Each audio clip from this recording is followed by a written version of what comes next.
Anybody can go hard just one time. Anybody can go hard, like extremely hard, balls to the wall for one singular session.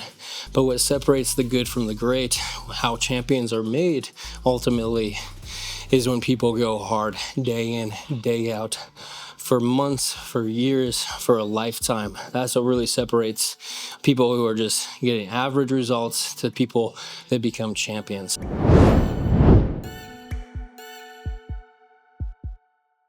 Today's episode is going to be all about finding that next level gear when it comes to leg training. But what do I mean by that? Well, I basically mean like that next threshold of intensity that's kind of required in order to make all the progress that you want out of your legs. The workout is going to consist of 3 sets of hack squats, followed by 3 sets of dumbbell RDLs in that moderate repetition zone. I'd love to give you guys some specifics in terms of repetitions, but this episode is all about just going through that pain, really going through it and reaching a threshold that you never thought that you possibly could. And you can't really put a rep count. You can't really put a rep cap on that, because you really just have to, buck up and just get through it. So let's get into it, guys.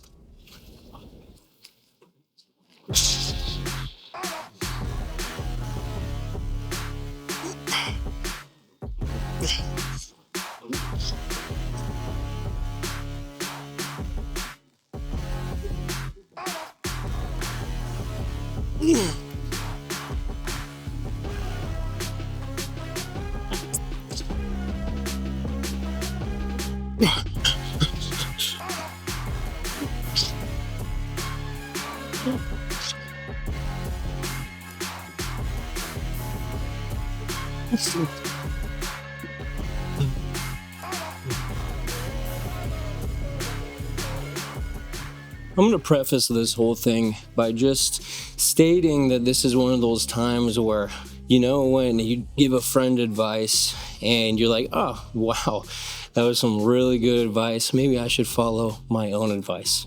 Because let's be real, not all of us actually follow our own advice. Well, this is one of those times where I'm speaking to myself just as much as I'm speaking to you guys, because I could definitely use some of these tips myself. Like, finding that extra gear is something that I've struggled to do for legs for a very long time. Even when I think that I have found it, I can often still bring out another level of intensity that I never even knew that I was capable of. This is just one of those things where I'm constantly trying to improve upon this for leg training, because honestly, if I'm being real with myself, my legs are smaller in relationship to my upper body, and that's something that I like to fix. And I believe that the secret is through intensity. I've tried volume.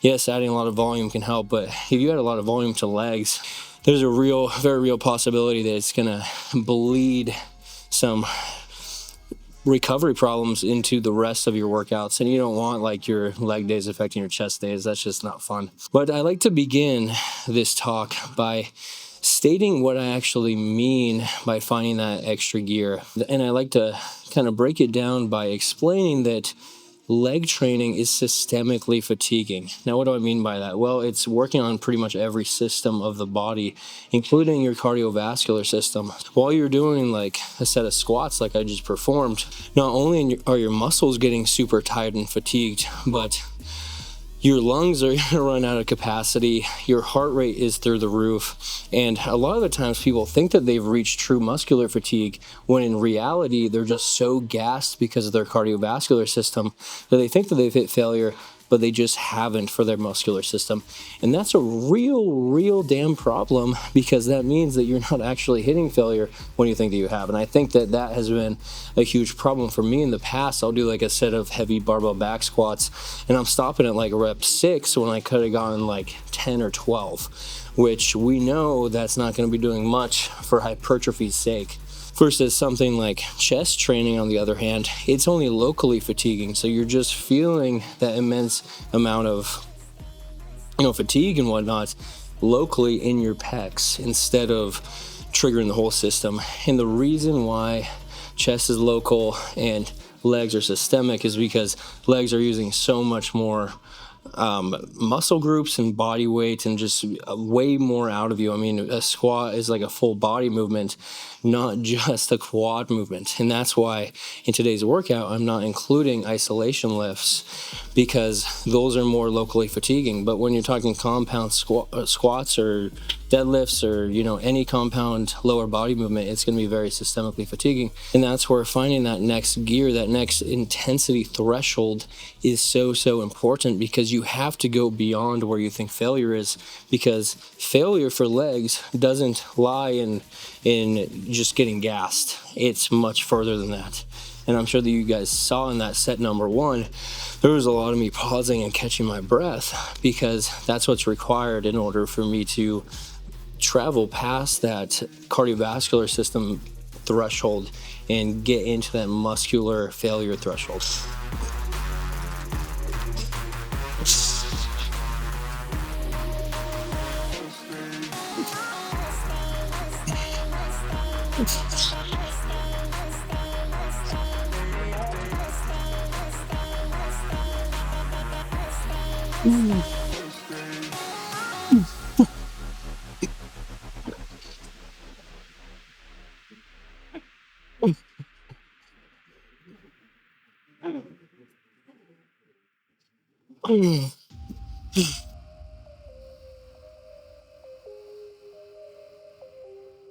I find that going into these sets with a clear goal and intention is of the utmost importance. What do I mean by that? Well, I mean setting some expectations, whether they're realistic or unrealistic. I think that you should throw out that arbitrary rep range like a lot of people love to do, that like 10 to 12, 8 to 12 repetition mark. Throw that out the window. Because what I find is when I have like kind of a repetition goal in mind, if I hit that end goal, say it's 8 to 12 and I hit 12, but my max is actually 15, then I'll end up stopping before I get to 15, just because on paper or whatever I had planned was just to 12. And that's just a way to, honestly, it's kind of like a cop out. It's like you're just copping out of the set because, I can check that box. I succeeded in my goal for today, and therefore I don't actually have to push my limits into that next intensity zone. And instead of doing that, I like to reframe it as, let's just do one rep repeatedly until we can't do any more. And there's a few reasons why this is a good thing. Number 1, it means that you're not going to be stopping at some arbitrary rep number that you've come up with. So you can actually go all the way to true muscular failure. And number 2, it's going to reinforce better technique. If you just have a rep goal in mind, you're more likely, and even if you don't really do this, you're still going to be more likely to, like, subconsciously, you're more likely to kind of rush through your set just to reach the finish line so that you can be done with the pain. And some of us like the pain, but not all of us always love leg day pain. And therefore, if I have I'm just going to hit 10 reps on hack squat today, I would tend to kind of rush through my repetitions and they wouldn't be as slow and controlled. And we know that for hypertrophy, our muscles want a lot of time under tension. And if you're rushing through your sets with sloppy form, and trust me, your form is sloppy if you're rushing through it, then you're not going to be actually achieving the rep quality that you need for tension's sake and for muscular hypertrophy's sake. So by approaching it with just doing one rep at a time, it means that each and every rep is going to be hopefully a carbon copy of the last, since every rep is your ideal perfect rep.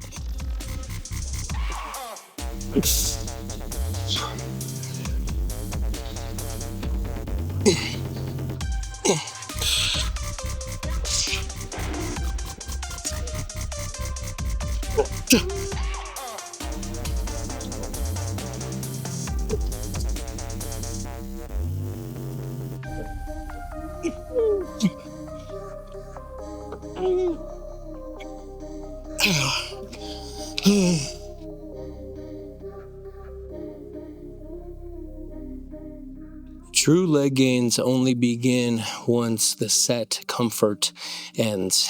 In other words, what I mean by that is that the beginning of the set, where you're gliding through, it's feeling nice, it's feeling light, it's feeling easy. That's not even the true set. The real set and the actual leg progress and hypertrophy actually begins once that comfort is eliminated and things actually get really hard. Think of the first 66% of your set as the appetizer. You haven't even hit the main course yet, guys.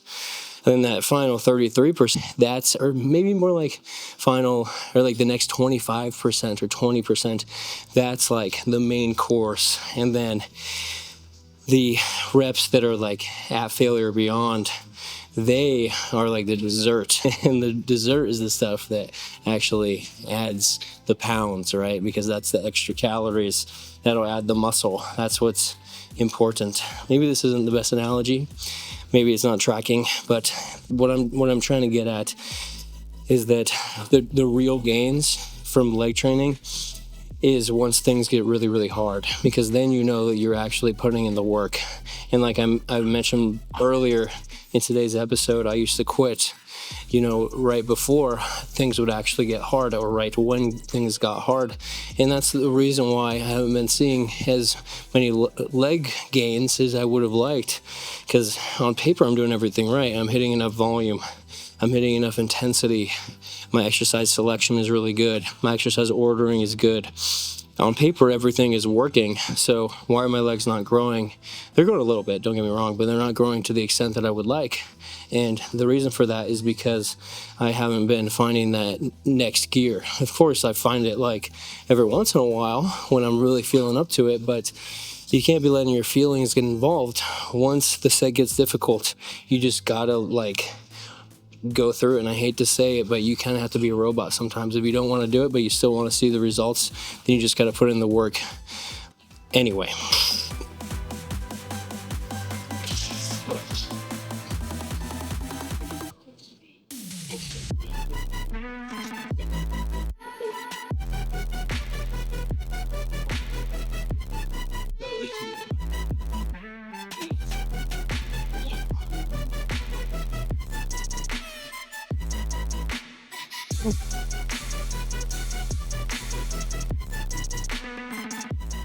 So at this point in the routine, I am honestly extremely exhausted. Going balls to the wall and then some, especially on something like a hack squat, really takes it out of you. I often forget how fatiguing it can be, especially when you're like writing a program, because you're just writing like, oh, this will be optimal, and therefore, I just have to do it and it'll all work out in the end. But you forget how it feels when you're actually in the field, when you're in the gym and doing the work. So for me, it's all about reminding myself not to rush through my sets, especially on something that's as technical as a dumbbell Romanian deadlift. A dumbbell Romanian deadlift, it's so easy to mess up your form because there's so much going on. I mean, you're hinging at the hip, so you're using your hip joint, you're using your shoulder joint a little bit to maintain a rigid posture on the way down. You're using your knee joint to stabilize and not to bend, to not extend too much. There's there's much more going on.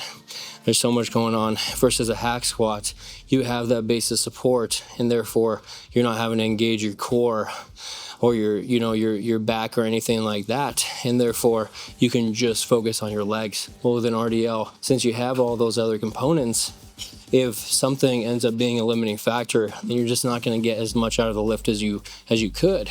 So as I start to fatigue, it's really easy for me to let my form break down a little bit, not do my Valsalva maneuver, which is just bringing a lot of air in through your abdomen and then using it and pushing it against your abdominal wall in order to reinforce stability and reinforce that power output that you could do. So that's something that's like the first to go. You'll notice that I wear a belt and lifting straps to try and prevent those bottlenecks from happening, so that when I do get really fatigued, then my grip doesn't give out before my glutes or my hamstrings, or at least not as quickly. And so that my core doesn't want to break down before those lifts as well. So like having, if you know yourself, if you're really, really strong in those two areas, then maybe you don't need these accessories. But if you are more of a beginner, this is a newer movement for you, and you do want to test the waters on it, maybe investing in some accessories like these and this may actually help you in the long run.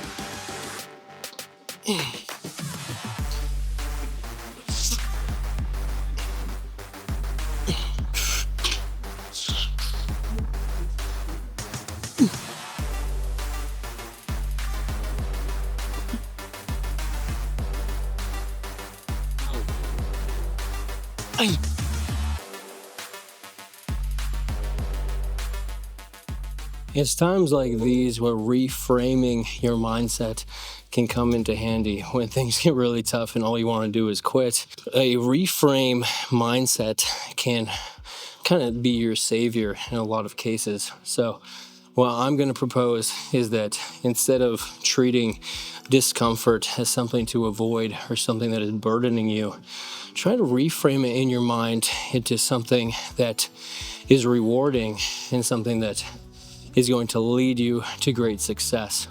Because after all, any successful person, unless they're like a Nepo baby and was handed the money, or trust fund baby, whatever, they probably had to work for it. And that almost always, unless they got really, really lucky, requires some sort of discomfort that they went through, some sort of maybe tragedy or sacrifice that had to be made in order for them to reach their goals. Now, that's not in every case, but that's in a lot of cases. The same is true for lifting. Most lifters, they have to go through a lot of pain and discomfort, especially on their leg days, in order to see all the growth and the gains that they want. Now, of course, there's those genetic outliers where it seems like if they just look at a weight, they're going to grow. There's always people like that where they just got the genetics, or they were lucky enough to born into the right family, whatever it may be. But I think that for the average individual like me, and I'm assuming you, because most people are average, reframing that idea of discomfort from something that sucks into something that is necessary and should be accepted, I think will help you be able to push through these sets a lot easier without as much friction.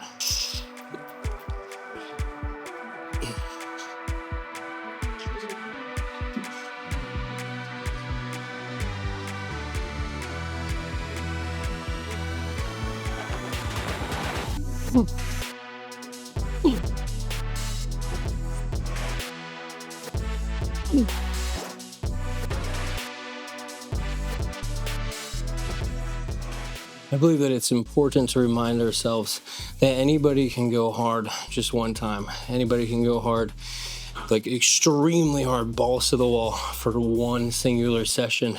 But what separates the good from the great, how champions are made ultimately, is when people go hard day in, day out, for months, for years, for a lifetime. That's what really separates people who are just getting average results to people that become champions. So you could go hard, I could go hard just in this one session, but if I don't go hard next leg day, or I don't go hard for my arm and shoulder day tomorrow, or whatever it may be, then all I'm doing is just coming in and exercising, which is still good, don't get me wrong, but that's not training. And we're here to train, we're here to improve. And honestly, this art form that we call lifting, that we call training, it is, like, in my opinion, one of the best forms of self-improvement, because it's where you can really put yourself through the ringer and see what you're truly made out of. And when you end up finding that next intensity and you continually, push the bar higher and higher and higher, that's just such a great reinforcing behavior pattern for self-improvement and becoming ultimately who you really want to become. But all right, guys, those are kind of like my little tips and tricks that I'm not only telling you guys, but trying to reinforce in my own lifting journey for finding that extra gear of intensity for leg days, so that we can actually get what we want out of these grueling squats and deadlifts and whatever else you may be doing. But that's going to do it for today's episode. After this, I'm going to hit probably like 3 to 4 sets of the leg extension machine, and then 3 to 4 sets of the hamstring curl. And then I'll do like a couple exercises of like 3 to 4 sets of some standing calf raise variations, just so that I can still get in that extra volume that I really need, because ultimately, while tension and progressive overload and intensity are extremely important, so are the training variables of frequency and volume. You still have to manage those ones as well. So I'm just going to do some isolation work for some extra volume without totally destroying myself, because I already destroyed myself. Let's be real. But anyway, thank you guys for watching. Have a good one. See you tomorrow for the next episode. Bye.